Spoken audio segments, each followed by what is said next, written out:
Sarah, Yes, are we meeting yet? we are not meeting yet. Give us just a moment here. Oh, I just want to make sure. I couldn't hear anything. Thank you. Sure.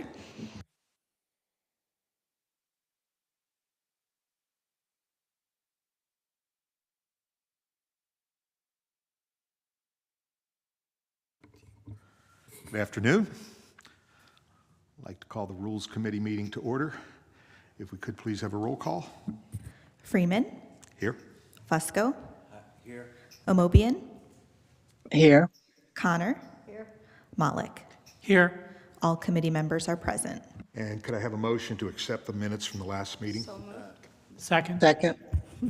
Okay, all in favor? Aye. Okay, very good. All right, we have no old items before us. Ms. Vivian, I'm going to ask if you could read in our new item. Thank you.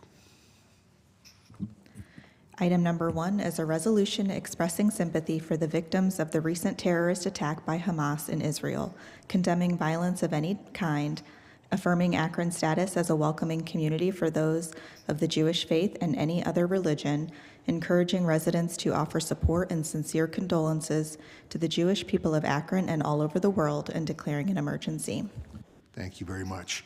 Ms. Wilms, you're going to be speaking for us? Yes, sir. Thank you. I appreciate the opportunity. I have no doubt we all can recognize the very complicated history of this area, that a two-state solution is the ideal goal, but perhaps those negotiations aren't where they need to be. But what happened in the last 10 days was atrocious. The murder of individuals attending festivals in their own homes, the killing of children, the taking of hostages is not the solution to the problem or any of our problems. Without a doubt, Akron has its own violence problem, and we look at solutions and how to address that every single day. So with this resolution, we are just standing up in support of our friends from Israel, our local Jewish community, and I'd ask council for passage. Words can't describe, so thank you. Mr. Fusco, did you want to add something? Yes, thank you. I spoke to, thank you, spoke to some friends here locally who has family there. And I can't imagine what that would be like. And so in hearing what we have heard, this terrorism on innocent people, the unfathomable atrocities that have occurred to innocent people. Hoping that we can sponsor this as council as a whole. You know, I've always taken serious our resolutions, and this is our voice. This is our voice right here. There's very little bit we can do other than, hug our friends, think about our friends, pray that across the seas we declare ourselves, and I believe we are truly a welcoming city. In 2005, we declared that, and we are just that. The world is getting smaller, and so we're closer to people now with the internet and everything that's out there. In terms of technology, you can visit friends and family at a moment's notice. But what's occurred is just there's no words to even describe it, and it's terrible. And let's hope and pray that this is concluded quickly. I'd like to recognize, if we could, Mr. Chair, and I know Mr.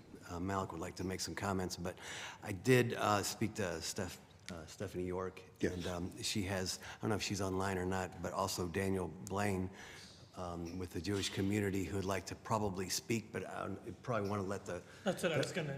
That's what I was going to say. Oh, okay. Yeah. Sure. If we could, Mr. Blaine, if you would, please. Thank you for being with us. Yeah, I want to thank Council. This has been such an incredibly difficult time for the state of Israel, and certainly for those of us in the Jewish community, many of whom, myself included, have family and friends who visited often. And it was a level of just brutality and carnage that was beyond anything that anyone could imagine in 2023. And it's going to take a while for Israel to recover, and they absolutely have the right to ensure that these folks are rooted out and aren't going to be a threat anymore, because it's just something that no country can be expected to live with. So hearing from our friends, hearing from elected officials, religious leaders, letting the Jewish community know that we're not alone and that you understand and that you support us is incredibly meaningful. So I just wanted to thank Council so much for doing this, and we certainly will promote that within the Jewish community, that this action has been taken. Mr. Blaine, thank you for taking time to be with us today. We deeply appreciate it. And we realize that, wounds that have never been healed have been picked at here, and we certainly, our hearts go out. So, Mr. Malik? Thank you, Mr. Chair. It's difficult to find any words for this. I really appreciate Mr. Blaine being here, and the Jewish community has had several events over the last week to show solidarity with Israel and to just have an opportunity to express grief and mourning. The images and videos of the attack from Hamas are, I think, really, they reflect the worst of what humans are capable of on this earth. It was really awful to see. Mr. Fusco made mention the world is a lot smaller, and we see these things right now in high definition, and it's just absolutely despicable. We have to find ways to uplift humanity, all humanity in this situation, and absolutely Israel has at this point an obligation to respond, and now has the difficult task of going into Gaza and rooting out Hamas. And it's important at the same time that we all support the humanity of the Palestinian civilians who are, in one of the most densely populated places in the world now. And I saw a video also over the weekend of a doctor who was at the hospital, and the body of his son was brought into the hospital. And it's just an awful situation. And the one thing I wanted to mention, I think from everything I've heard and seen from people, that everything that's happened over the last 10 days, kind of to Councilman Freeman's point, really has echoes in the histories, right? So much of the attack really reflected the stories and the realities of the Holocaust. And then now the situation in Gaza, to many Palestinians, reflects the history of having to move and being forced from their homes. And so it's an absolutely terrible situation, but our hearts are with our Jewish community here in Akron and around the world, and with everyone facing this coming conflict. Thank you. Anyone else would like to comment from our side? I just say, Mr. Blaine, about 4 weeks ago, I hadn't read it for years, and I reread Elie Wiesel's book, Night. And I remember after I read the book, I thought, thank goodness that was then.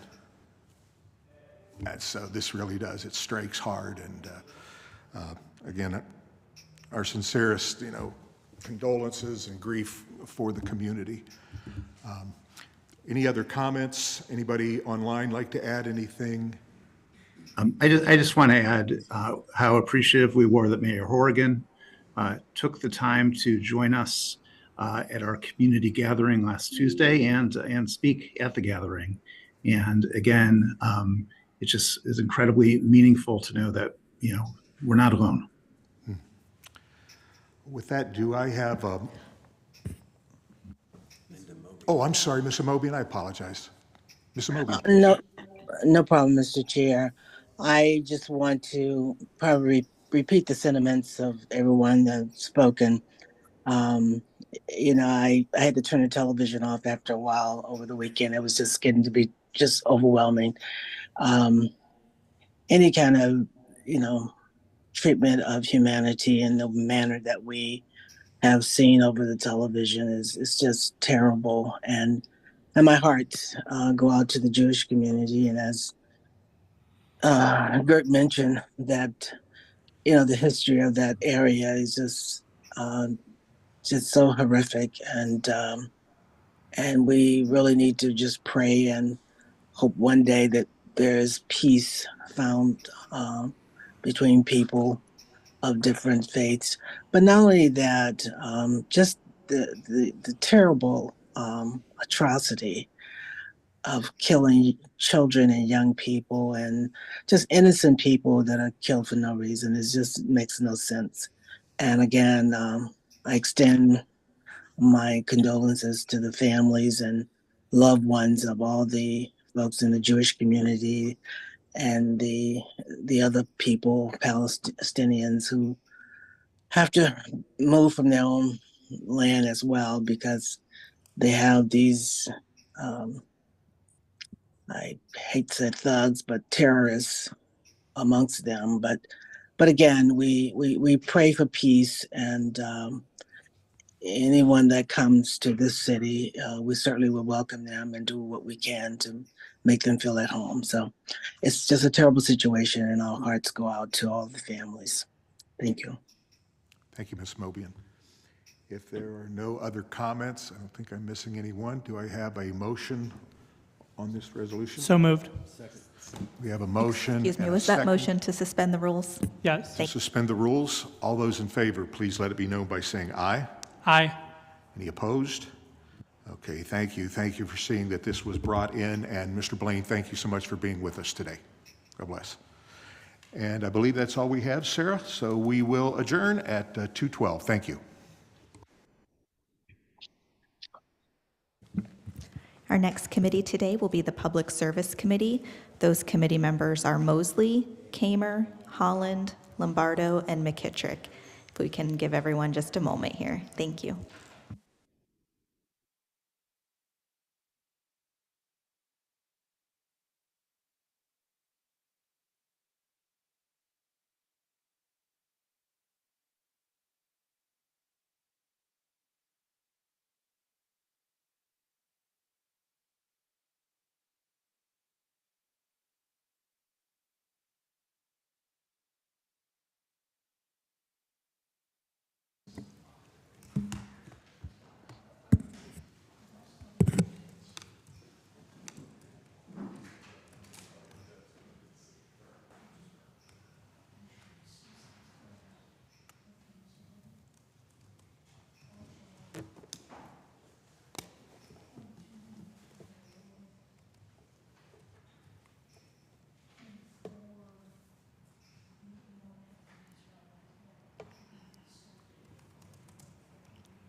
If we could call public service to order. Waiting on my co-chair. If I could get a motion to approval of our previous meeting minutes. So moved. Second. We have a motion and a second. All in favor? Aye. Aye. Ayes have it. First piece coming before us is an ordinance authorizing Director of Public Service or his designee to enter to a contract or contracts with the AKT Peerless Environmental Services, LLC, for the annual preparation of environmental studies for Akron Metropolitan Housing Authority and declaring an emergency. Mr. Leto? Thank you, Madam Chair, members of committee. Yes, this program we administer for Akron, or AMHA. We've been doing it for about 20 years. So anytime they do an improvement, mostly any renovation, or if they would build a new structure, but last year they didn't build any new facilities, we have to, since we're a disinterest party and a governmental agent, we perform the environmental study. So we have to look at things, was there old service station there? Is there any environmental impact to their project? And when they get federal funds, they're required to do this. So it's basically just a pass-through. They pay this $108,000. They will pay us through their program. We use AKT to perform this study for us, and then we have some administrative costs that we are also reimbursed for this. So with that, I will take any questions. Okay, any questions from committee members? Any questions from council members? Seeing none, what's your pleasure? Consent's fine. Can I get a motion for consent? Motion for consent. Second. Second. Have a motion and a second, all in favor? Aye. Aye. Ayes have it.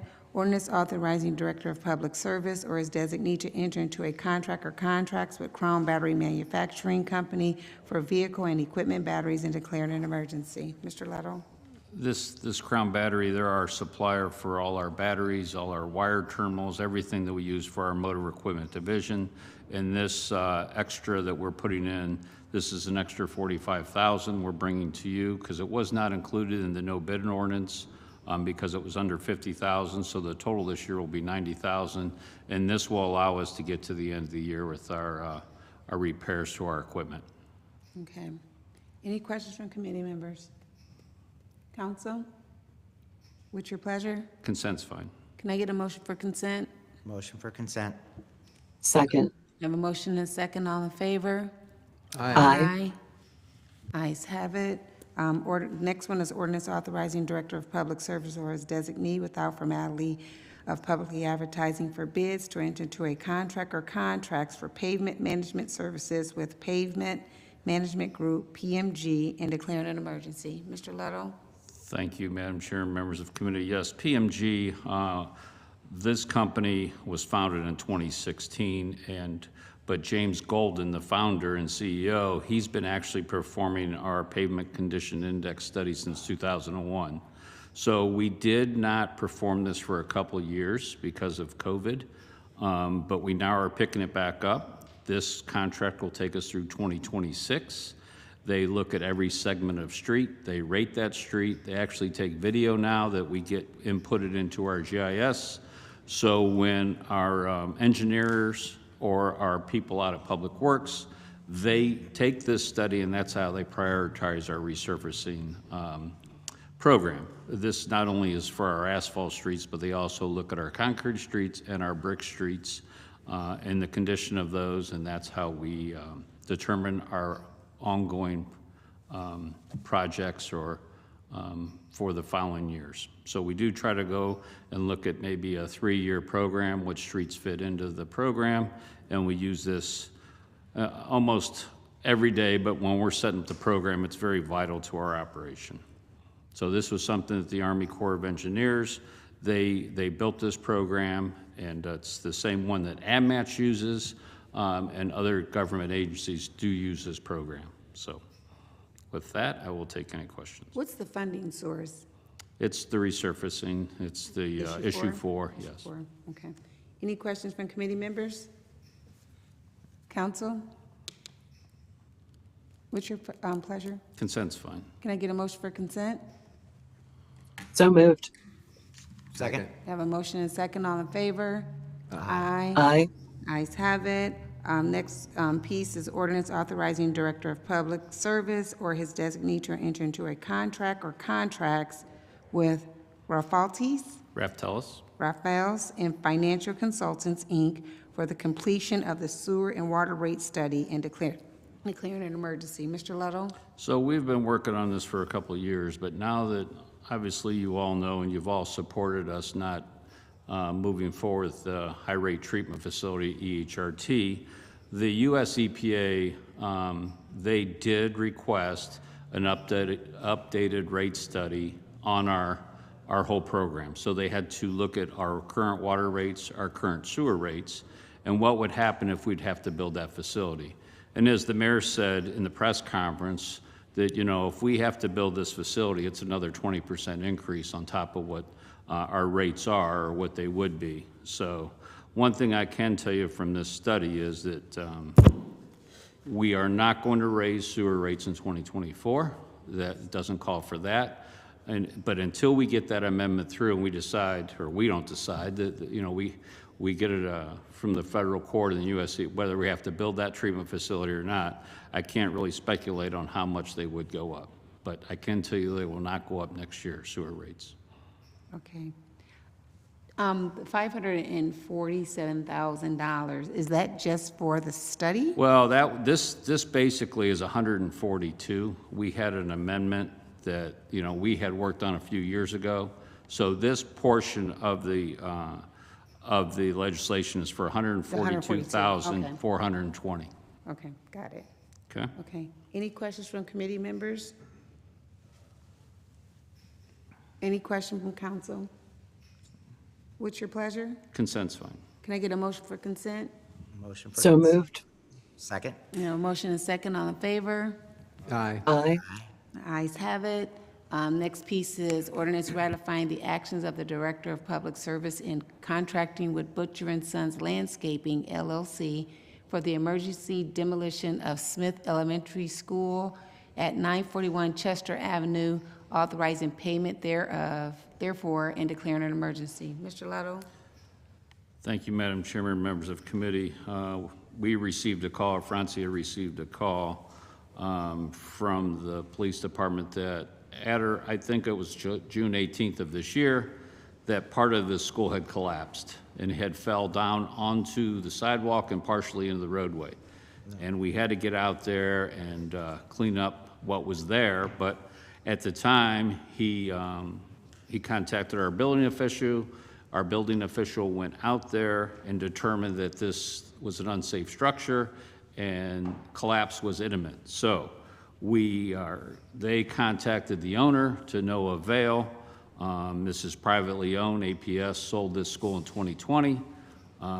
They contacted the owner, and we determined that you have so much time or we're going to use our demo contract, which was Butcher and Son, and we asked them to go out there, and they gave us some budgetary numbers, and then they secured the site, and then they began the demo of this facility. It come to $550,000. They did this back in June. This legislation will obviously allow us to pay the company. They're not a very big company, so I would request that we suspend the rules after I take any questions. But I also would state that this dollar amount will go on the taxes of the property, and we will try to recoup these at some point. We always try to, it's just like an assessment that's put onto the property. I have all kind of questions. Sure. So the owner, did he sign a demo waiver? Or we're just tearing it down and hoping that he's going to pay this money back? Well, I believe he did sign the waiver before, no? Pardon? It was ordered to be raised because of the condition. So we're not going to retain the property. We're actually going to let him keep the property and hope that he's going to pay for the demolition Well, costs? that would be up to the county to go and take the property. It seemed like we would take Yeah. the property from Yeah. them if we're tearing it The down. county would have to do that. The land bank? I believe so, yes. But he's already 42,000 in the rears on taxes. Now this is going to add another 550. So he was already behind before. So I don't know what his situation is. I don't know why he's in the rears, but this was ordered raised because it was unsafe, and we do that. What's the funding source? I would say general obligation, right? I mean, we don't have a funding source, it's just. We're looking to use the leftover school money, exactly, but I can't tell you that we're gonna be able to be successful in doing that. On the money that was left over after all the buildings were built. How much is that? Do we know? I believe that it's almost 14 million that's left over. And Garfield's totally done, all the bills are paid. We asked that, is there any more bills out there to be paid? And they said no. On the record, I want to say that Goodrich should be on this list as well because it's just as dangerous. It's caught on fire twice. They continue to board it up and the squatters keep going in there and it keeps catching on fire. Eventually something's going to happen over there as well. It's just as it's unsafe. So I do want to put that on the record. I've talked to you, Francia, about this as well, but we need to think about what we're going to do with these other schools that are in the hands of other people who financially can't even keep up with the cost of maintaining them. And Rankin's not far behind. Right. Rankin as well, absolutely. Thank you. Any other questions? Councilwoman Holland, then Councilwoman Amobian. Thank you, Madam Chair. Your questions actually addressed a couple of mine. I was wondering about the demo waiver too. It seems that, this is not isolated to this one building. I share the concern that, we try and find a way to be proactive. And I recognize, and your funding question kind of got to the heart of this, that it's difficult to do. And I'm assuming, Mr. Luddle, that part of the size of that bill for this emergency demolition is attributable to the fact that this was an emergency job. Is that correct? Well, it's the size of the school, so it was not out of line, even if it was planned, 6 months ahead. Okay, good to know. Thanks for that clarity. Is there an average cost to demolition of a building of comparable size? Can you give a kind of a rule of thumb for folks who are watching? Everyone's a little bit different. It depends how much abatement has to go into it. Since this was not abated, it had to go to a different landfill, okay? So it's not always apples to apples when you look at the size of the building. Fair enough. And I'm sure that age of the building, materials involved, I'm sure that this all weighs in too. Appreciate the detail, appreciate the urgency of this item, but like Councilwoman Mosley, concerned that we've got some other buildings that need this attention too. Thank you. Councilwoman Amobian? Thank you, Madam Chair. I'm trying to connect this to what we talked about earlier, the monies that we are getting to demolish Smith and Rankin and several other buildings. This particular building is not on the list. Is that correct? I'm not sure of the earlier conversation. I think due to the dangerous nature, this building was taken down. We have a list, and we are applying to the state for money to take down those other properties. So it is a request to the state. It's not a guarantee, but we are asking the state to step in and help us with those additional properties. So if they help us, then there is no expectation that the owners who cannot afford these buildings in the first place, I'm not really understanding how they even get these buildings, but that's for another discussion. The owners then are not responsible for repaying anything. Is that correct? If we get it from the state as a grant, as opposed to a loan or something. I'm going to shoot that to Volman to get a hardcore answer for you, because I think there was still a match, and there might still be an obligation, and I don't want to speak out of turn, but I'll get you an answer on that one. Yeah, there was a match, and also it couldn't be privately owned. The private owner would have to apply for the grant funding themselves, is the way I understood Or it. if we have an order on it, it Yeah, gives us capacity to order. go into the building. Okay, Yeah. okay. The other question I have, Mr. Luddle mentioned $14 million left over from the school funds. Now, and I'm so far removed from that. I remember us doing it, but those $14 million would not be applied toward whatever plans they have for North High School. Right. I'm asking Mr. Luddle. I will answer on behalf of the city I'm of sorry. Akron. The school, we have had extensive conversations on where those funds should be attributed, and those are ongoing conversations. But those funds could be used for that as part of that discussion. I know the school has asked for different opportunities for that funds. I don't remember North specifically being part of that, but they have asked for different alternatives for that. I think they've included them in their plans that are available online. Yeah, I guess my question would be, when we asked the public to support the levy for those dollars, they were for CLCs. And I don't know if we could use them for anything else. That's another story, but thank you very much. Any other questions from Councilwoman Connor? I just want to add to Councilwoman Mosley's request, Hotchkiss School.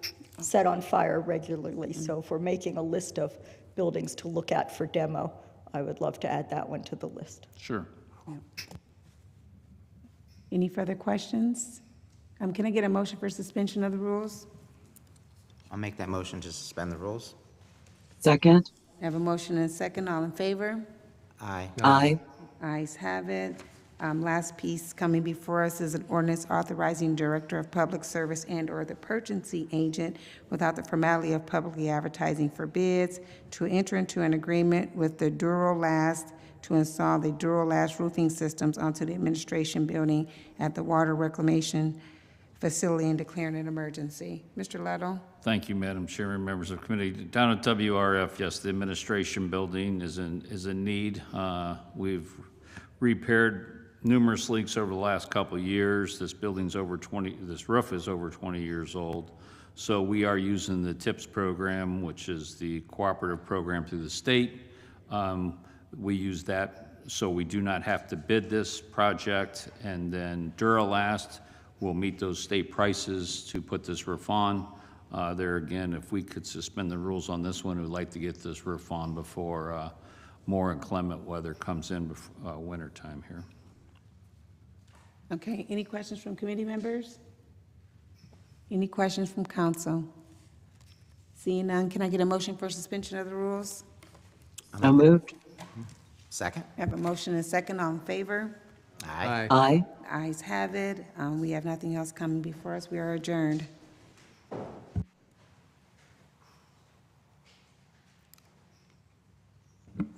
Our next committee today is the Public Safety Committee. Those committee members are Kamer, Mosley, Lombardo, Malik, and McKittrick. You have all committee members present except for Councilman Malik. Whenever you're ready, Mr. Chair. Thank you, Sarah. Yeah, I'd like to call the public safety meeting in order, please. All members are present except for Councilman Malik. Can I get a motion, can I get approval of the meeting minutes from last meeting, please? So moved. Second. All in favor? Aye. Anybody opposed? All right, thank you. We have several pieces in front of us today. Our first piece is ordinance authorizing the mayor or his designee to apply for and, if awarded, accept and expend grant funding from the Ohio EMA State Homeland Security Program, SHSP, National Preparedness System Grant Project, and declare an emergency. And we have several individuals with us today. And I'll start off with our Deputy Mayor of Public Safety, Clarence Tucker. Thank you, Mr. Chairman, and good afternoon, everyone. We do have both representatives from Police and Fire here for the police issues. I have Captain McCosey, and I'd like to turn it over to him. Thank you, Captain. Good afternoon, Mr. Chairman. This grant is one that we have not yet applied for in the past, for the State Homeland Security Program. We did put in an application this year. The funding from this grant would fund the purchase of 3 drone aircraft, as well as all the subscription software and such that are necessary to run the program. And it will also pay for the training and certification of the pilots for those aircraft. All right, thank you. And please let the record note that Councilman Malik is here. All right, thank you, Captain. I appreciate it. Any questions or comments from committee members first? All right, any other council members? All right, no questions or comment. What's your pleasure today on this? We are asking for suspension of the rules on this. Okay. Motion to approve with suspension of the rules. Second. I have a motion and a second. All in favor? Aye. Aye. Aye. Anybody opposed? All right, thank you. Our next piece, ordinance authorizing the mayor or his designee to apply for and, if awarded, accept and expend grant funding from the OCJS Community Policing Development, other known as CPD, de-escalation, training, law enforcement agency, de-escalation grant, and declare an emergency. Captain? Good afternoon. The de-escalation training grant This is one of a couple that we applied for. De-escalation training is something that we're very familiar with, and we do an extensive amount of this, not only in our academy, but as part of our normal in-service training. This will provide us with some additional tools to allow us to purchase a VR training system and the supplies and tools that we need to upfit a room, a separate room in our training bureau, as well as overtime to cover the training. This is a state-level grant. There is no match on this. And we're asking for consent on this. All right, thank you, Captain. I do got a question. If memory serves us correctly, is this our first time we applying for this in recent years? That's correct. These grants, it is a new opportunity for us to fund this training, so it will give us the opportunity to expand what we're doing now and improve it. So we have never applied for this in the past. Thank you. It looked kind of new. Any questions or comments, committee members? All right, Councilwoman Mosley.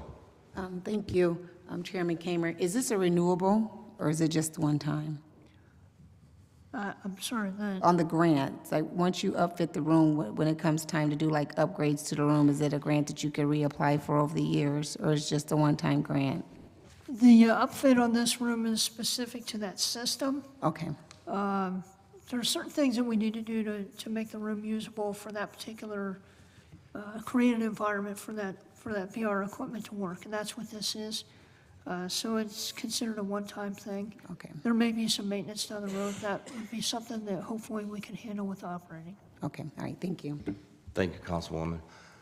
There's nothing else. You did mention consent is okay? Consent is okay on this one, sir. Okay, thank you.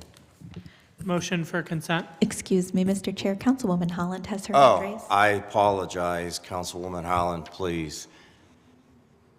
Thank you so much, Mr. Chair. I do have a question. I think that I heard you mention that this would also cover overtime, and I wondered if you could elaborate for me just a little bit what was meant by that. Certainly. One of the issues that we have right now is with staffing. So this will allow us to pay for overtime to either backfill for the officers that are supposed to be at work today, but they're going to training, and so we can replace them with overtime. And in addition to that, in some cases, the officers could come in on their day off, and we would pay them while they were at the training. So it is a very limited amount. It's not expected to be, it's almost $27,000 on the grant application.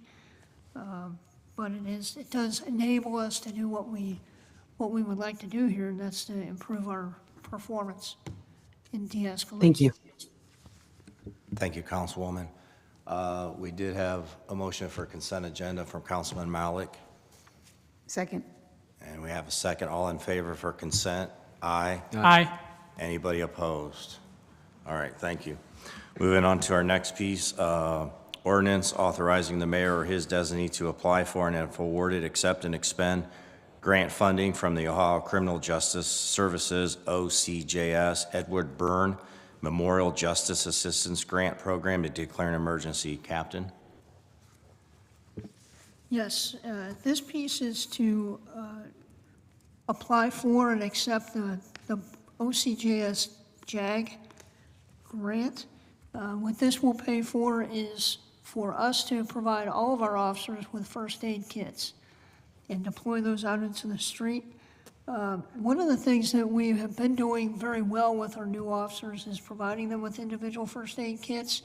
And what we found in a very short order was that as they went out on the street, their field training officers and more senior officers don't have them. So this will allow us to provide a first aid kit for all of our sworn officers, as well as overtime for training. And this is a similar situation where we're providing for, to provide the overtime for coverage while these folks are at the training. All right, thank you, Captain. Questions or comments, committee members? Okay, any other council members? All right, Captain, is consented okay on this one? All right, thanks. Motion for consent. Yes. Second. I have a motion and a second. All in favor for consent? Aye. Aye. Anybody opposed? All right, thank you. Moving on, our next one is ordinance authorizing the mayor or his designee without the formality of publicly advertising for bids to enter into a contract or contracts with PennCare Incorporated for the purchase of 2 medical units and the required standard equipment to place units in service and declare an emergency. I have the fire department representatives with us today. Thank you. I defer to Deputy Chief Count for this. Thank you, Deputy Mayor. Good afternoon, committee members, council members. Yeah, so before us today, as I think there's been many talks over the past few months with our medical response and the changes that are happening in EMS with the Akron Fire Department. So with that, we have been planning on a new operating model by adding additional med units to our frontline fleet. The issue we have are, adding new med units, we need new personnel, and we need the equipment. We're currently working on the personnel at this point to get a class seated, get new paramedics. One of the issues we're having is getting the med units. Currently, to purchase a new med unit, the lead time is about 3 years. We have med units ordered that will be arriving in 25 and 26, but nothing in 24. We need the med units now. So thanks to Finance Department working with us to see if we could find some operating budget to release some funds to try to look at the different markets, maybe the used market, maybe refurbished market, see what's out there that we can get our hands on now and be able to use this year's budget and not wait that 3-year lead time. So put a team together. We were able to find 2 brand new med units that very closely meet our specifications. They've been approved by our fire maintenance supervisor, by our EMS bureau, and these units are pretty much the same units that we typically purchase, which is what we're looking for. So it's a great situation for us. The price is very good. The company's called PennCare, so we are hoping to get approval to purchase those. We have a somewhat of a verbal agreement with them. They're holding them for us. We could expect both units the beginning of December, be able to get them in service before the end of the year to add additional med units to our fleet. Great news. Thanks. Any questions or comments? Councilwoman Mosley. Thank you. So once you acquire the 2 units, you said they're almost to the standard where you need them, and you may have to outfit them with some other equipment. Do you know how much that's going to cost? Is that another item that we should worry about? We should probably be passing that as well, or is that built into the budget? No, so that's a great question. Yeah, of course, with these units, there's some very expensive equipment that goes with them, but the equipment we have requisitions in. None of the equipment reached the thresholds of $50,000 to seek approval from council. So the equipment is currently in the process of being approved. Some of it has been approved. It's working our way. So hopefully we'll have that equipment in hand when the med units arrive. Okay. All right. Thank you. Thank you, Councilwoman. Any other questions or comments? Any other council members? All right, I think we should be suspending the rules on this. Absolutely, thank you. And I'll make that motion. Second. All in favor of suspension of the rules? Aye. Aye. Anybody opposed? All right, thank you. Moving on. Our next piece, number 26, ordinance authorizing the mayor or his designee to enter into a contract or contracts with the County of Summit Alcohol and Drug Addiction and Mental Health Services Board, other known as ADM, for the purpose of establishing a mobile behavioral health crisis response service, purchase required equipment, and accept reimbursement from ADM for costs and declare an emergency. And who is speaking on this? Mr. Chairman, I didn't think this issue was coming to council today. I thought this one was postponed for a week. Okay. Can we scratch that? Well, we can always take time on it if nobody can't speak on it. I would make a motion for time. Motion for time, second. And all in favor for time? Aye. Aye. Aye. All right, anybody opposed for time? All right, moving on. Thank you, Deputy Mayor, appreciate that. Ordinance authorizing the mayor or his designee to apply for, and if awarded, accept and expend grant funding from the Bureau of Justice Assistance Project Safe Neighborhood Grant through the Northern Ohio Violent Crime and declare an emergency. Captain? Is you? Good afternoon. This piece is for what we commonly call as PSN. This is funding, or this will provide funding for the construction of one camera system for our gun violence operations. And we'll also provide some overtime money, but we'd like to use this just a little bit differently now and focus more on the community outreach aspect of this. So this overtime funding will actually fund our participation or holding events that are specifically targeted toward gun violence and educating the community on gun violence. All right, thank you, Captain. I do have a question, but I kind of don't want to go too far into it, but you said one camera? Yes, it's for one camera system. Our Anti-Violence Bureau personnel have learned to put together these cameras and work with IT to put together these cameras that really focus on areas that are hard hit with gun violence. And so those are the cameras we're talking about. All right, sorry, thanks. Committee members, any questions or comments? Okay. Any other council members? All right, Captain, what's your pleasure? We do ask for a suspension on the rules on this one. Okay. I'll make a motion for suspension of rules with a favorable report. Second. I have a motion and a second. All in favor, suspension of the rules? Aye. Aye. Aye. Anybody opposed? All right, thank you. All right, moving on. Ordinance authorizing the mayor or his designee to apply for, and if awarded, accept and expend grant funding from the Bureau of Justice Assistance Virtual Reality De-Escalation Site-Based Initiative Program and declare an emergency. Captain? All right, so this is a bigger program at the federal level to fund de-escalation training. And again, this is a virtual reality-based system that allows us to set up a room in our training bureau for us to run these scenarios with the equipment and to improve our outcomes with de-escalation training. This particular one also includes a research partner with Cleveland State who will go along the process with us and actually provide outcomes and deeper research as a result of the training. Thank you, Captain. Questions or comments, committee members? Councilman Malik? Thank you, Captain McCosey. Could you kind of describe a little bit more the partnership with Cleveland State? Is it a particular professor, a particular program that we're working with on this, or how's it going to work? Certainly.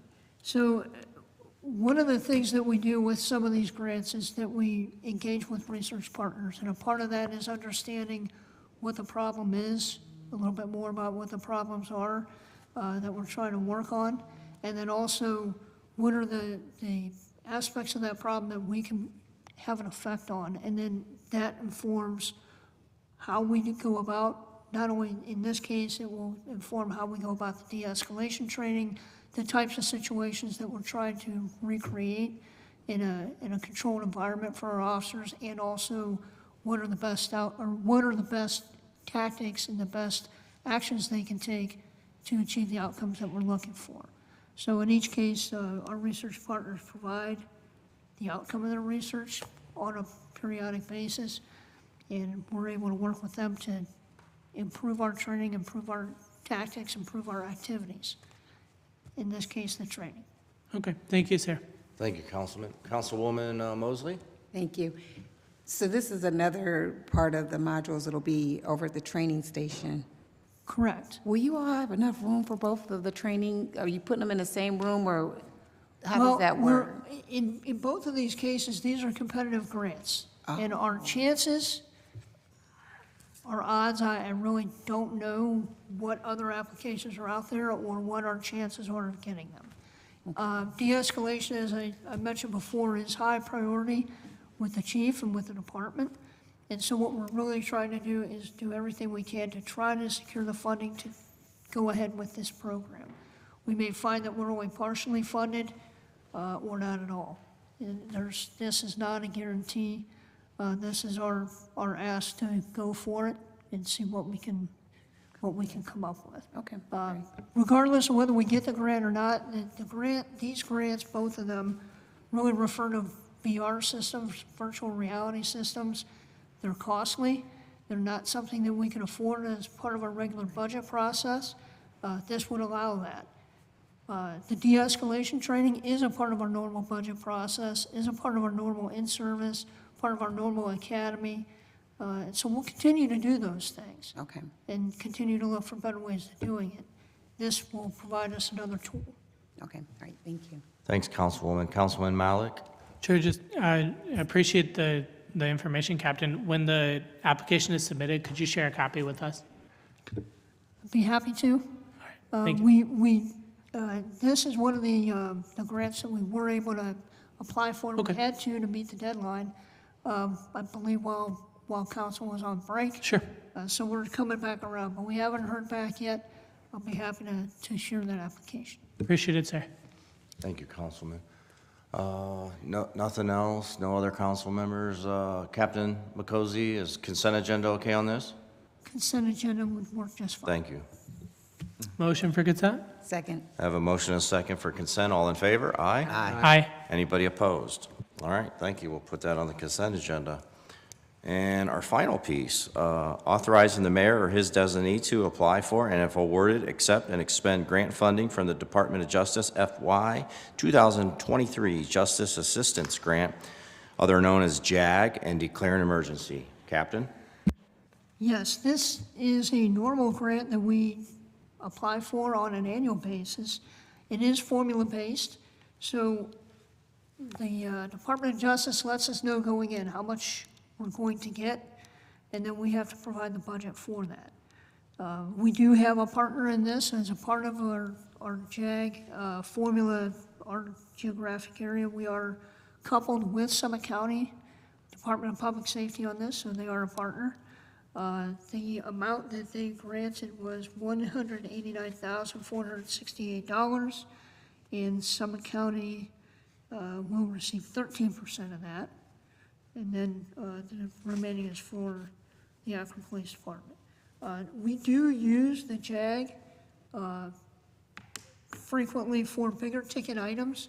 For those items that are a little harder to fit into the budget, whether it's issue 4 or the operating budget, in this case, body armor, helmets, high-risk operations items, so it allows us to replace regular equipment and to deal with contingencies that might come up.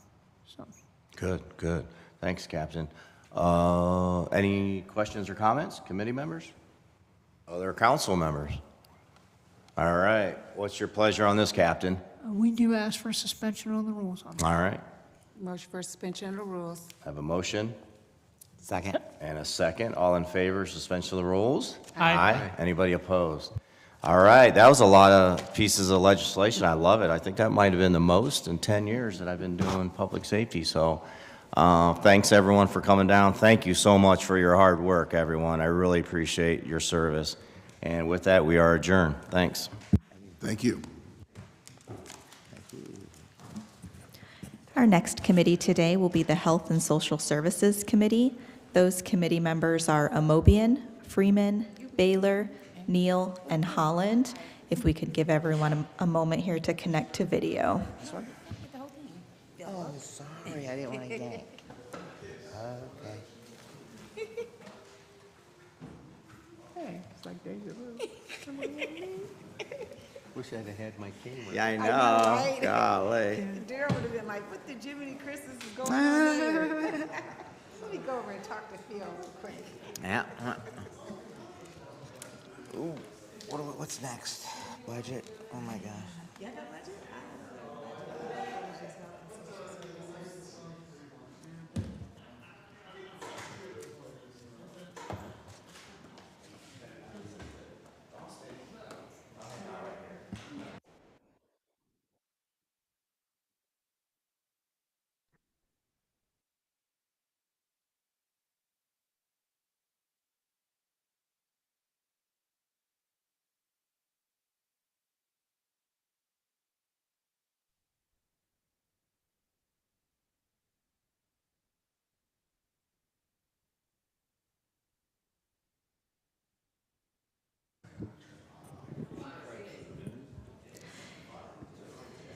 Madam Chair, I'm ready here in chambers if you're ready.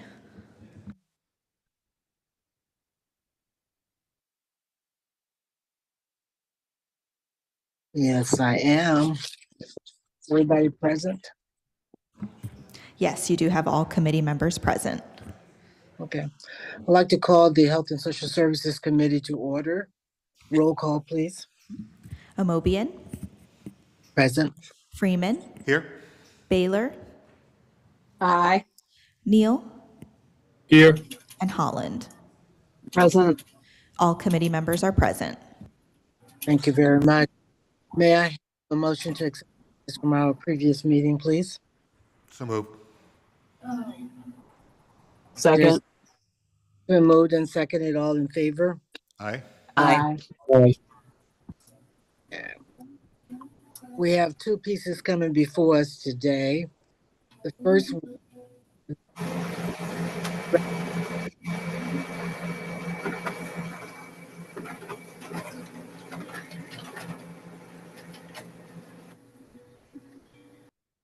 can you hear me now, Madam Chair?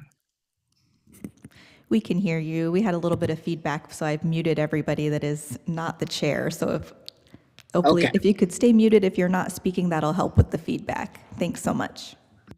And thank you. A resolution urging the city of Akron to allocate $100,000 to the Forever Our Children's shower bus to help address a desperate need of the homeless population to have access to facilities to maintain personal hygiene and declaring an emergency. I know that Mr. Neal is the sponsor of this. I can tell you that we do have several individuals involved in this legislation. We have Mr. Robert Ford, who is the founder and executive director. We have Gloria Porter, treasurer and fundraiser. And we also, I think, have Dr. Brown as a backup. She is an advisor to the organization. I know most of you know Dr. Fanny Brown. She has been around for years, involved in social services. This piece of legislation, I know that I have spoken with Mr. Ford and given them advice, but I think you'd be pleased to hear all the work done to bring about this new way of addressing the homeless problem in the city of Akron. Do you want me to go to Mr. Ford first, Mr. Neal, or do you kind of? However you choose to proceed, Madam Chair. Mr. Ford, are you there? Yes, I'm here. Okay. You talked to the council about the Forever Children's Program as well as the bus venture that you have been grateful enough to get the donations, and if you could talk about all the partners that you have involved in. Okay, well, I'm Robert Ford, founder, director, Forever Our Children. I've been at Goodyear 25 years, and I have Lori Porter, who's going to give you all the other information.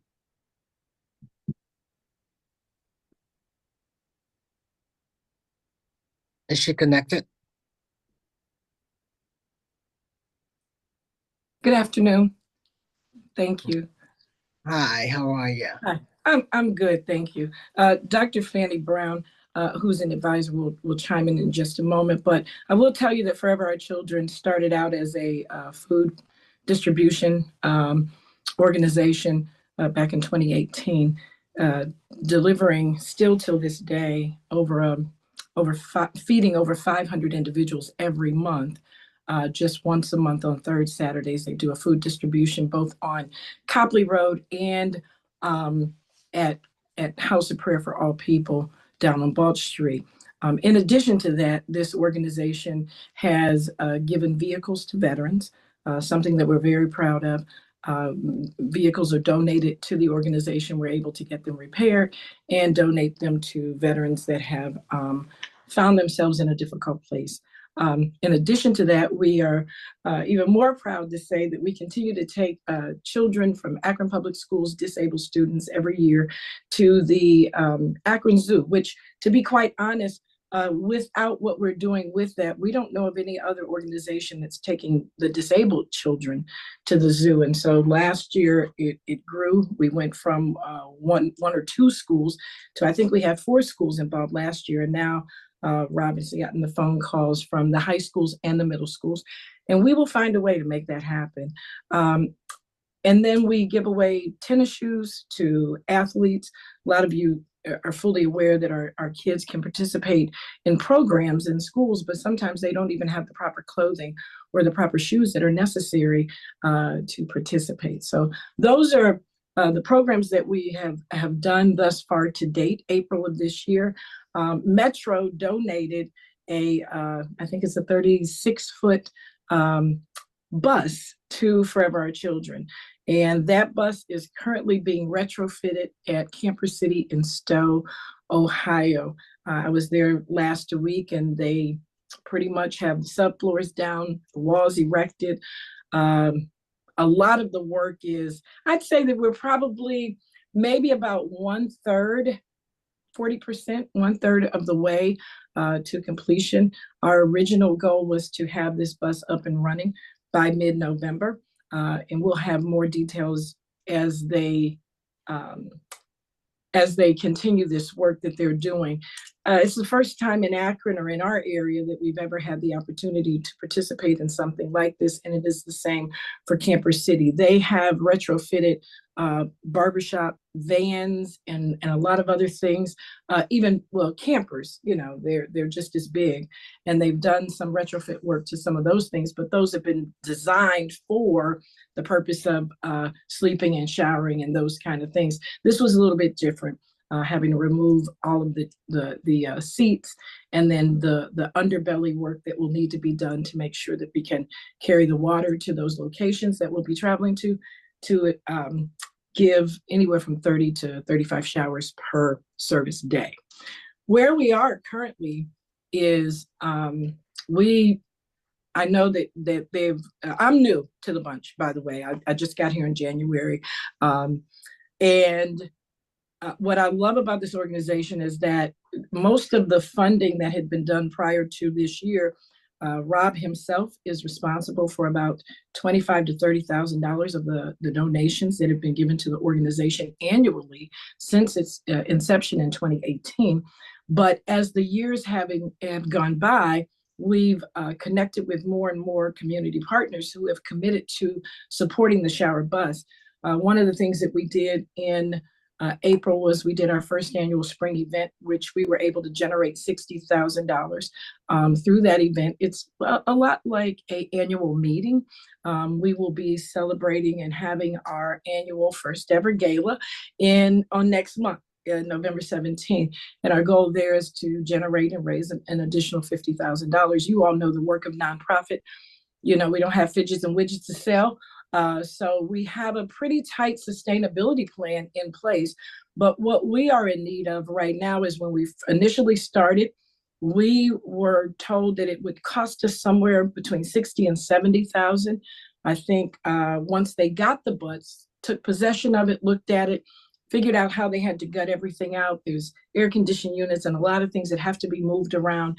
That price quickly went from the $60,000 to $70,000 to, I think it's $98,000, and we're good there. It's not going up anymore.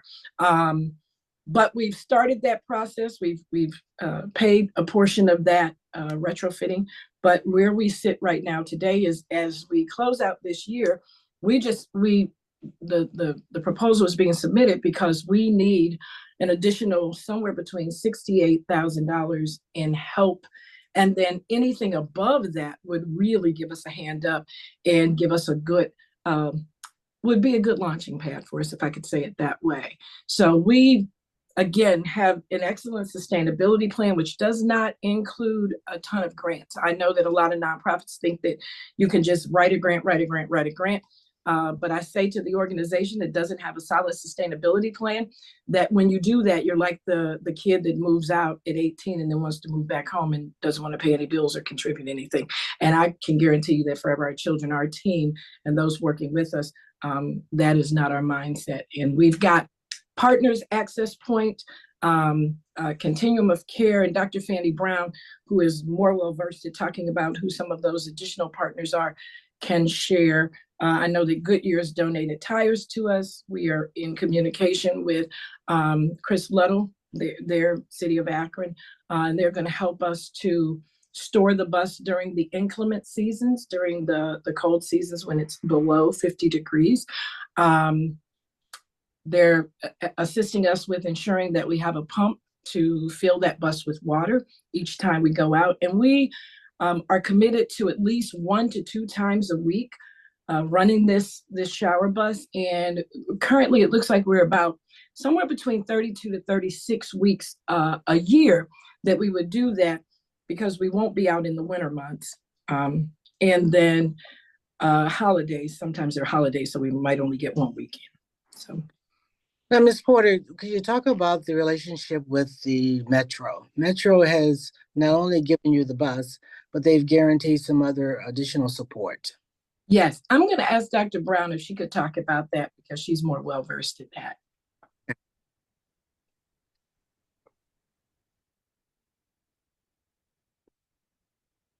Are you there, Dr. Brown?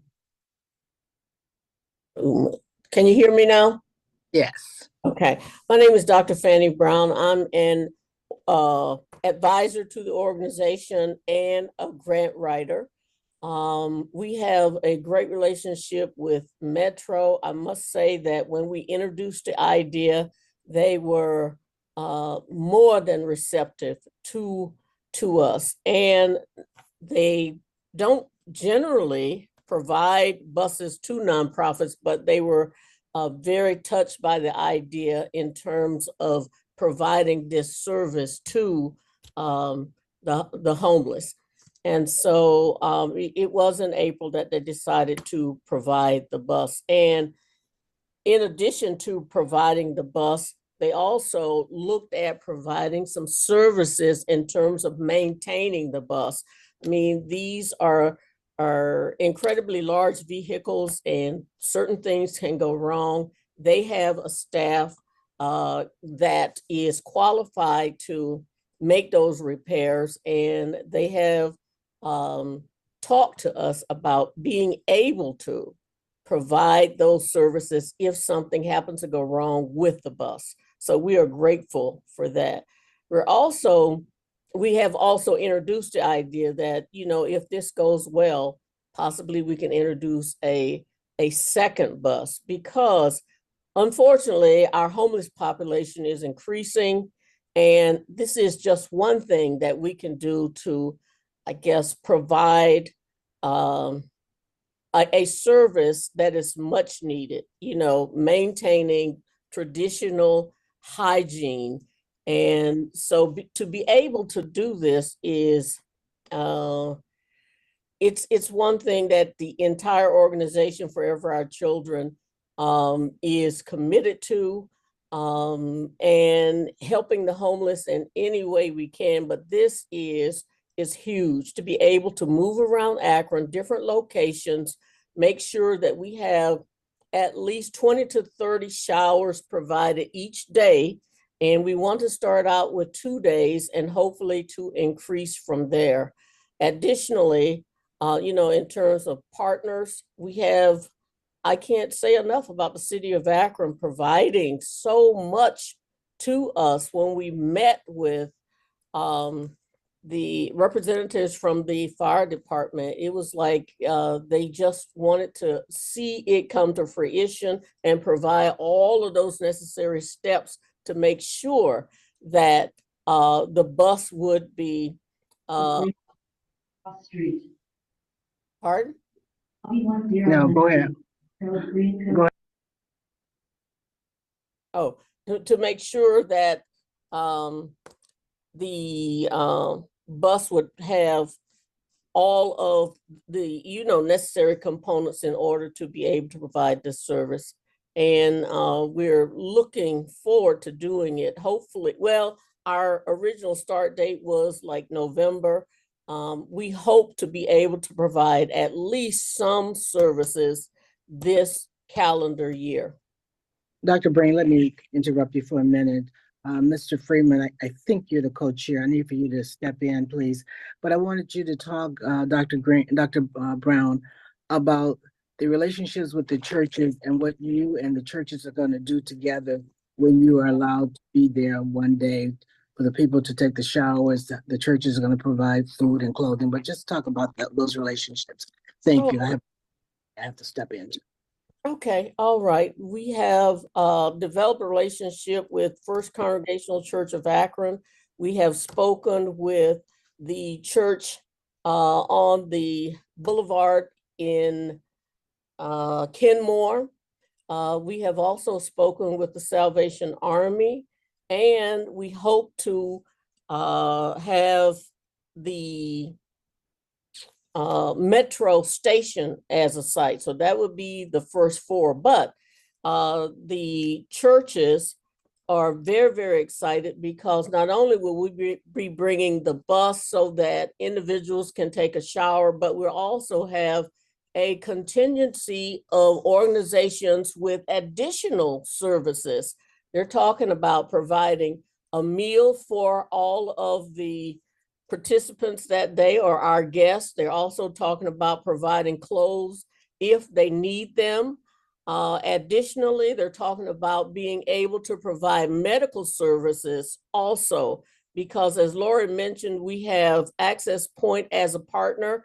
They're talking about providing mental service care, dental care, and being able to just assist with homeless or having some homeless housing. I'm searching my head for the right term, but they're going to see if they can't assist the homeless. In addition, we're going to be working with Continuum of Care, and that is their specialty. So hopefully they will also be able to share options for homeless individuals as they come through. So it's not just a shower, it is just a whole facet, a whole, just numerous services provided to the homeless in one location. And all of the churches that we have connected with, they were excited to be able to do this. Thank you very much. I'm back to chair. Is there anyone else that wanted to speak? I think Mr. Neal, did you want to step in, yes, please? Ma'am. Again, I want to say thank you to Mr. Ford, Dr. Brown, and Ms. Porter for coming and sharing. Hopefully, the committee and council as a whole was able to grasp this opportunity that's before our city. We've been trying to find non-conventional ways to reach our houseless population, especially those who do not feel comfortable with the traditional services that are available. Here, this is a great example of collaboration on all levels. To be able to provide just a basic access to be able to provide, take care of your hygiene, but then the partnership with healthcare, clothing, food, and everything else that's going to be there, just a great opportunity. So, as mentioned, they've received support from the community and from different partners, but they're still short. This is our opportunity to assist them, especially since when you think about one of the main reasons that like our ARPA dollars came to our community was to address the homeless population and poverty. So with that being said, Madam Chair, that's why this has been brought before us so that council can join the administration and join the community in supporting this great initiative.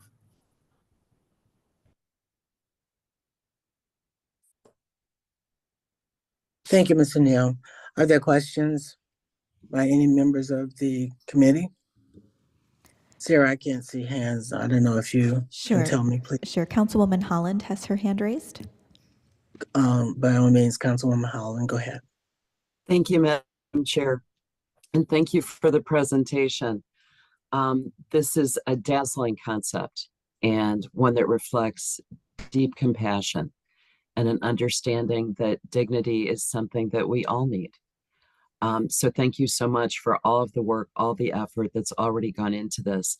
I have some just basic questions so that I can understand better exactly what's being proposed here. So bear with me. I guess my first question is Forever Our Children an independent standalone 501c3, or does it operate under the wing of another organization? No, it is a standalone 501c3. Very good. And I guess what I'm trying to get my head around, this is such a good thing, and I love that you're already thinking about a second bus. I imagine that if we were really going to drill down and identify the real need, we could probably keep several buses in operation. That's my best guess, and you would probably know better than I at this point. Now, what I'm wondering about, because this is how my head works, is employees. Do you currently have employees, or is it all volunteer? So this will be amazing. Initially, this organization was literally 100% volunteer led. With the shower bus coming on, there are missionaries, I don't know if you all were aware of that work here in the Akron area with specifically the homeless population in the Middlebury neighborhood. And so as a result of the one young lady reaching out to me, she was really reaching out for support. And the more we talked, I realized that Forever Our Children, the need that they had was to employ individuals that will handle the operation of it. And so we are in communication with them, and it is confirmed that they are willing to come alongside of us. What I think is neat about this is that they are already working with this population of people. So when we pull up that bus and stop, they've already received the training.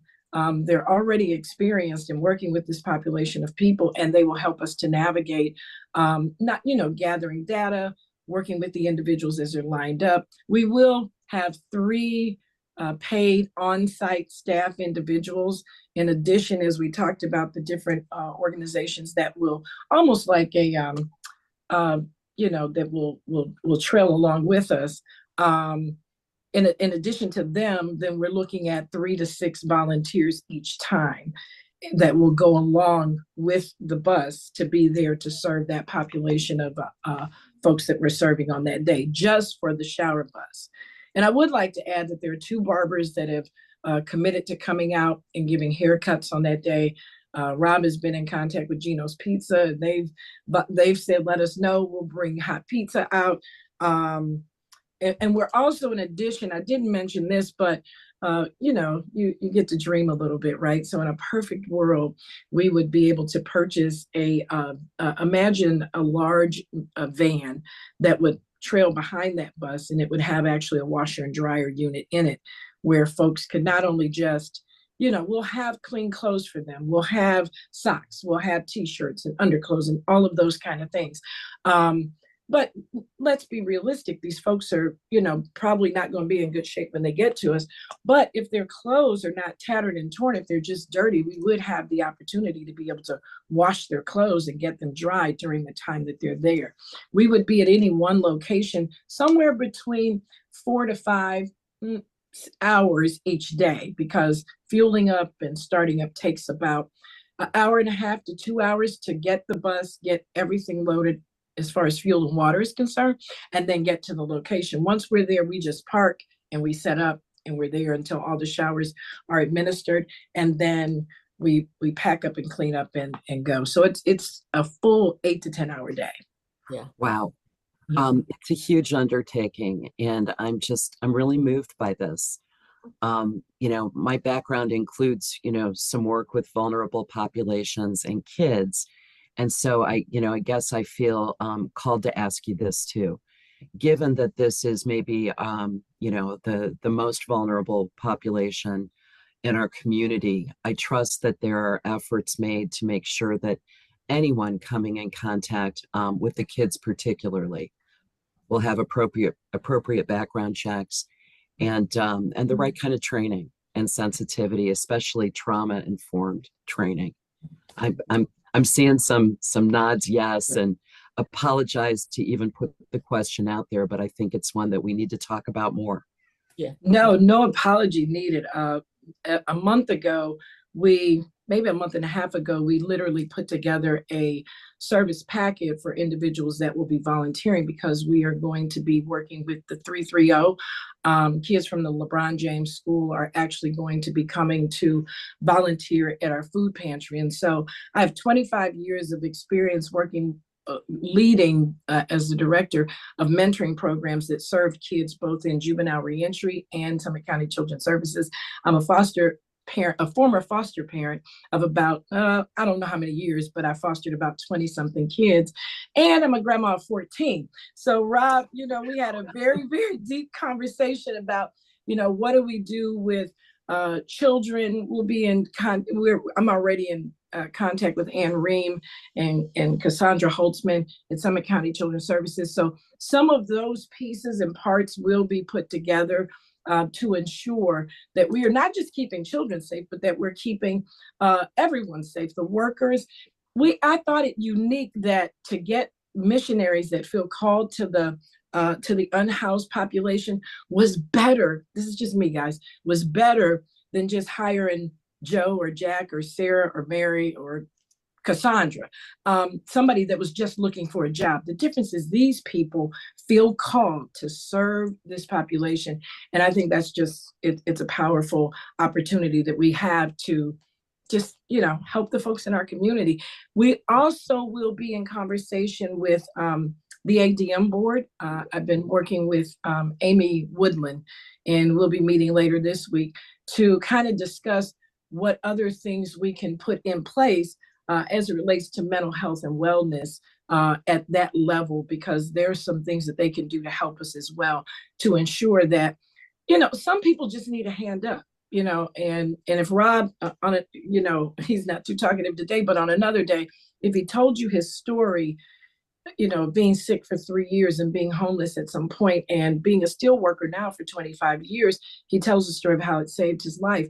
But we do realize that everybody that is part of the houseless population, they're not all drug addicts, and they're not all, sometimes people just need a hand up. And we're hoping that this simple human need, this simple human right, that it will give some people in our community a fresh start, and we'll see them move from being houseless to being, I'm a dreamer, so they might be homeowners one day. So. Yeah. Let me ask you this. Anyone mentioned that this type of program is in different parts of the country already, in different states? I think there's several in California, and I don't know. Lava May was in California, and we were in contact, Dr. Brown, before I got there, Dr. Brown can speak to that. They were in contact with them and did their homework. These folks did their homework long before I got here. And so, yes, Lava May was one of those, and I think Dr. Brown can speak to that. Yeah. Lava May in California, there happened to be one in Cleveland, but we don't hear much about it, but it's just a camper. Not even sure if it's still in service. There is several in Chicago, and there are several in Wisconsin. Okay. Are there any other hands up, Sarah? Yes, Madam Chair. Councilman Freeman and Councilman Fusco have their hands raised here in chambers. Let's go in that order. All right, thank you. Thank you everyone for attending here today, and I'm glad you're talking to the Salvation Army. That's been my day job for the last 28 years, so thank you. But I did want to address Mr. Wheeler and then Mr. Luddle. Mr. Wheeler, funding source for the $100,000, do we know that? At this point, Chair, this is a resolution, not actually legislation, so we don't have a funding source at this point. It is a request. I thank you for your passion in this project. I would ask you to share your plans with us so we know what your budget is and sustainability. That That would definitely be appreciated. And Mr. Letto can actually speak to some of the in-kind opportunities the city's already agreed to. Thank you, Mr. Freeman. And thank you to this whole organization. Lori reached out to us, as she said. Fire was on the call, and this was kind of an easy one for us. These are the things we do, obviously, water and sewer. So I think, I'm not sure who from Goodyear, if that was the engineer on the call here, but someone got the specs to us. Some of the questions we asked are, what are the connections for water? It's a typical garden hose, so we will provide it with water when they need to take it out. Obviously, they asked about the waste, which is the gray water, which a lot of times you see it like an RV station or a campground. We've already contacted, and Lori set that up, that we're talking to our people at WRF. We'll just have them drive the bus down there and to dump the waste and then flush it out. We talked to Public Works. Jim Hall manages, obviously, our motor equipment division about getting them a gas card to fuel the bus. And then the last thing was, if to take this out, as she mentioned, in inclement weather, to winterize this thing every time would be a big lift. So they're thinking that possibly in those December, January, February, that it would not go out. And we were worried about, the lines freezing. So Water Department of Triplet is going to make space in their building out there in the garage to store it so they don't have to winterize it. Now, it would be a logistics, if this was going to go out all winter long, and Lori told me that it was not, it would be stored. So because taking backhoes and dump trucks out of this building every day, every once in a while we do have a water main break, as you know. So to take that equipment in and out, the bus will be stored for the winter for them. And then in the summer months, we'll work that out, whether it's on our property, but we definitely want the bus secured somewhere when they're not using it at night, so it doesn't, there's no vandalism or no one that breaks into it. But I think we can schedule this, Lori, where we would fill the water up for you the day before, so when you're ready to go out, boom, it's full of water. Obviously, it's not going to take a lot of fuel because you're just keeping it here in Akron, or maybe you're going to take it to Barberton once or something like that. So we think it's a great project, and obviously, we appreciate them reaching out to us, and we're glad to help. Has there been any discussion as far as, and I hate to compare this to food trucks, it's a lousy analogy, but we did set up certain places where those vendors can be established. Have we established places would the bus be on city property? Would it be in neighborhoods or out? Because I see where that could be problematic. Yeah, I would let Lori answer that, but they've kind of established some churches. So we would obviously have our law department draw up a little license agreement, because they're going to store it in our building, and about our in-kind for the water and sewer. But I think Lori I think they've already established places where they would take the bus. Is that correct, Lori? Yes, and we're looking at churches who have parking space large enough for the bus to sit on. So yeah, no, and even with like food donations or things like that, however we're feeding that day, probably a local restaurant would just bring the food and we would just deliver it. I know that wasn't really the question, but I just wanted to say that. But yeah, we're looking at those churches and organizations that have a big enough space for not just us, but for Access Point to bring the dental bus. And we're looking at reaching out to the other local hospitals to see if there are other medical buses that want a caravan. We know that they won't be able to go every time we go.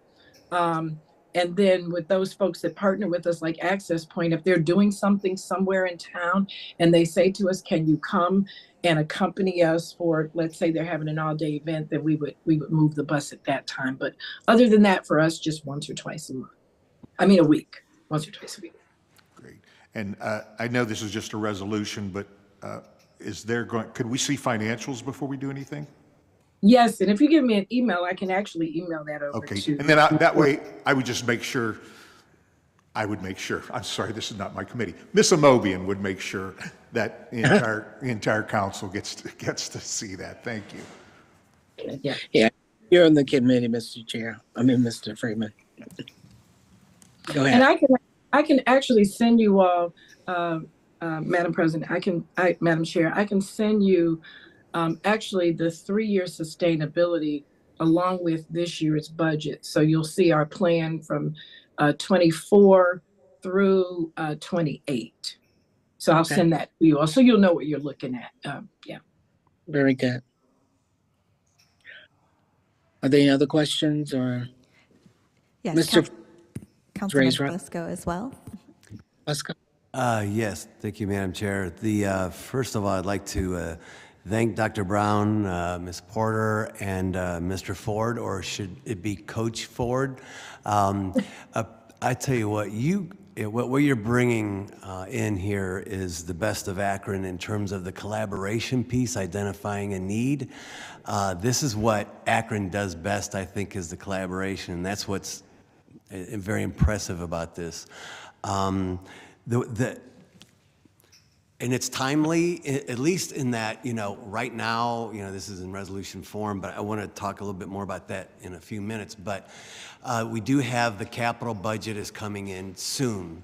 As I understand, Dr. Brown, the continuum of care is that space where, those are where the partnerships are. That's where all the action's at. That's where quite a bit is getting done within our cities, within that continuum of care. And it seems as though this would be a good candidate for CDBG funds, possibly.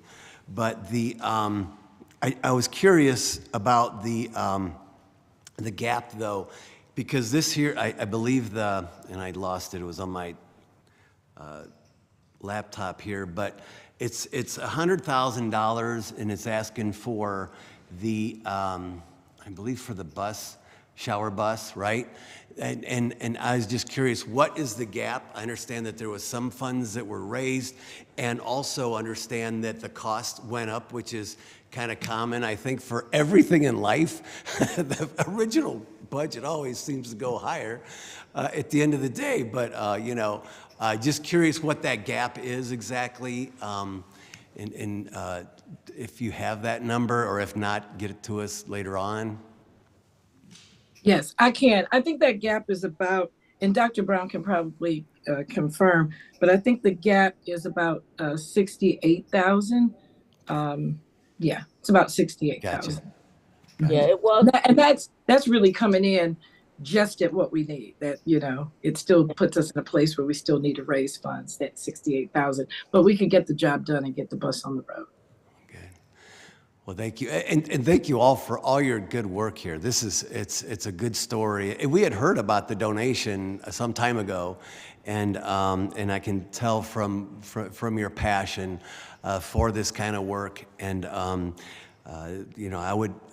I don't know what the committee's intentions are at this point, but I think we just need a little bit more information. But appreciate what you're doing, and however we can help. I also appreciate Mr. Luddle and the administration, the mayor's office, in terms of their willingness, to work with you. And as they say, it takes a village, and this is a great program, and I'm glad to hear about it. And thank you.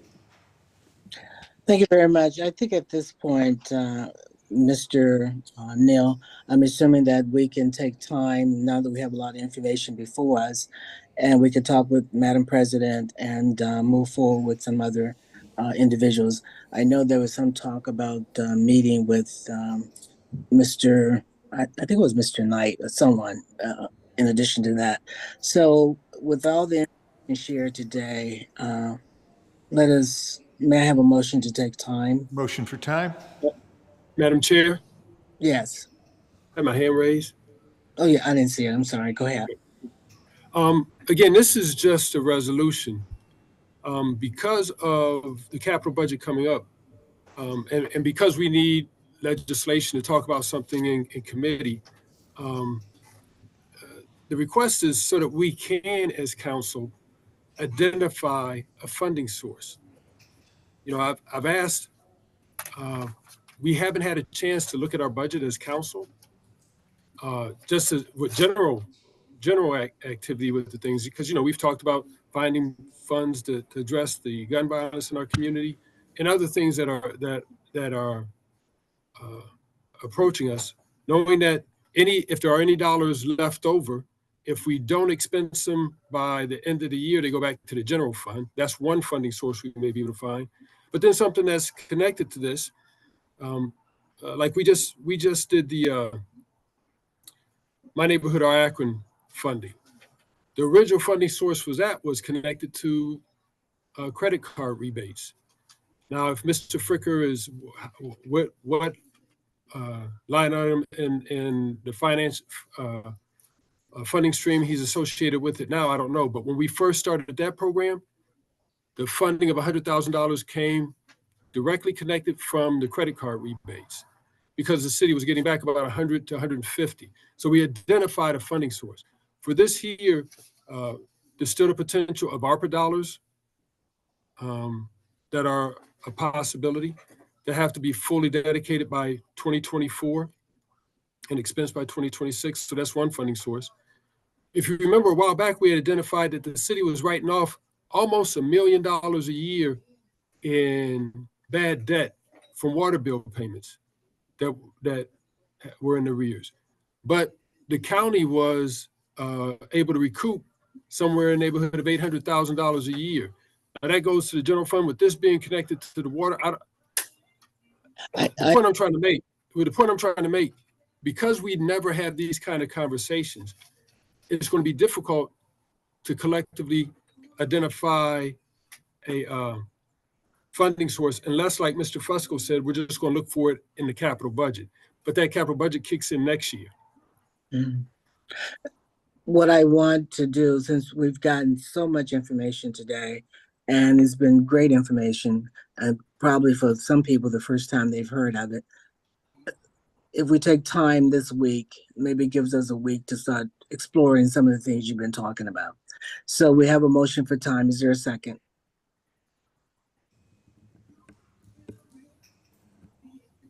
Second. It's been moved and seconded. All in favor? Aye. Aye. So we'll take time. We have one additional item set forth. Thank you so very much to all of the members of Our Children coming today. Excellent presentation. I really love the fact that you were able to answer all the questions and get all the information out there. As was stated, this is the best of what we have to offer in this community when everybody pulls together when we have a problem. So thank you so much for this information. And we're going to take time, and next week we'll do some further talking about this. And the second item on the agenda, Sarah, could you read that for me, please? Sure. Item number 31 is a resolution urging City of Akron voters to vote yes on issue 17 and declaring an emergency. And we have a guest. Is she in the gallery or online? Yes, we do have a guest here in chambers, Lisa Komlowski from Summit DD. Ms. Komlowski. Thank you, Councilwoman Amobian. Council, thank you for having me this afternoon. My name is Lisa Komlowski.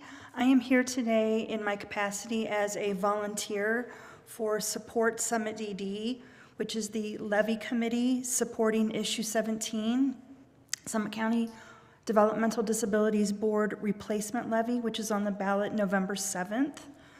This levy replaces the current 4.5 mil levy, which was originally approved by voters in 2005. If this levy is passed, it will cost homeowners approximately $158 annually per $100,000 worth of appraised value. That is $3.58 more per month than homeowners are currently paying. The levy will fund critical supports for more than 5,000 individuals currently served. And these are things like personal care support, shopping, bill paying, transportation, support for employment. Over 700 children currently receiving early intervention services through the board. over 1,300 school-age children that are receiving assistance in transition supports, over 2,300 adults in our community that are receiving residential supports through funding that is garnered by this levy. In the city of Akron alone, Summit DD serves more than 2,650 of your friends and neighbors living in the city of Akron. Revenue from this levy makes up over 80% of Summit DD's operating budget. It is the only levy that we receive, and funding will cease December 31st, 2024. The agency has operated for more than 17 years on this 2005 revenue, while serving more than 30% more people. The demand for services is projected to continue to increase, and we believe we will be serving more than 5,600 individuals by 2030, which is the end of the current levy cycle. It's important to note that passing this ballot issue in November of this year ensures that the amount of taxes collected are based on homeowners' current property valuation, and it locks in that cost for homeowners through 2030. Any projected property tax increase will not impact the amount paid if this levy passes in November of this year. In my day job, I do work for Summit DD. I have been to City Council many times in the past. I know and appreciate how much the City of Akron has supported and partnered with Summit DD in the past. I appreciate your support in that regard. And today I'm asking for your help in educating the community on the importance of passing Issue 17 and what that means for our friends and neighbors who receive support that is funded by the levy. I'm happy to answer any questions. Make sure you leave all that information with Sarah, please, so I can talk about it tonight, or unless you're going to be present tonight. I hope you are, and you can talk about that as well. Madam President, I know you brought this forth, and I want you to go first in acknowledging your support. Thank you so much, Madam Chair. I just wanted to bring this to all of council. This is a very important issue, and I want to thank Lisa for coming and sharing this information. And I'm just simply asking that this is a resolution that can be passed, hopefully this evening, Mayor and Council as a whole. Yeah, I really don't see a problem with that personally. And Lisa, I'm sure you don't have a problem passing this, because I think this community has shown for years that we support our family and friends who are in need of more than just the average person. And all the wonderful work that the DD board has done for years, I think, would be enough to get this passed. And I think for you to lock in the fact that it won't go up with the increase that people are talking about, I think that could be an excellent selling point. Are there other comments to be made? Are there other hands, Sarah? Yes, Councilman Malik has his hand raised. Councilman Malik. Thank you, Madam Chair. And Lisa, thank you so much for the work that you're doing, both in support of the levy and in your day job. It's really invaluable, and we appreciate everything Summit DD does. Thank you. Are there other comments or hands? I do not see any other hands, Madam Chair. Okay. May I have a motion to approve this with suspension of the rules? So moved. So moved. Second. It's been moved. Is it moved and seconded? All in favor? Aye. Aye. And we will address this tonight. Thank you very much. Lisa, again, we welcome you to come back tonight. If not, leave all that information at my desk, and I'll try to remember to rephrase it unless you're going to be present. But thank you very much for all you do, and thank you. I think that ends our report today. Our final committee. Go ahead. Our final committee meeting of the day is the Budget and Finance Committee. Those committee members are Freeman, Amobian, Malik, Baylor, and Lombardo. We do have all committee members present whenever you're ready, Mr. Chair. Very good. We'll call the the Budget and Finance Committee meeting to order. And for the record, we do have all members present. I'm asking for a motion to accept the minutes from the last meeting. So move. Second. All in favor? Aye. Aye. Opposed? Okay, thank you. We have one item coming before us today, and this is an ordinance amending Ordinance 0-35-2022, the 2023 no-bid ordinance, to increase the amount authorized to spend with certain vendors and declaring an emergency. Mr. Wheeler. Yes, thank you. This is to allow our motor equipment division to continue the purchase of services and equipment from the 3 listed vendors, Jack Doheny Supplies, Hisong Kensworth, and Best Equipment Company. As mentioned earlier this year, we are still seeing unprecedented inflation, especially for motor vehicle equipment and supplies. While we anticipated some, between this request here is about 33% more than we were seeing this time last year. Supply chain issues and. Yes. Okay. Questions or comments? Mr. Malik. Thank you, Mr. Chair. Mr. Wheeler, just to make sure I understand, this is basically adding about $150,000 to the motor equipment budget for the no bid ordinance. Correct. All right, thank you very much. Thank you, Mr. Malik. Other questions or comments? Did you have something? Okay. All right.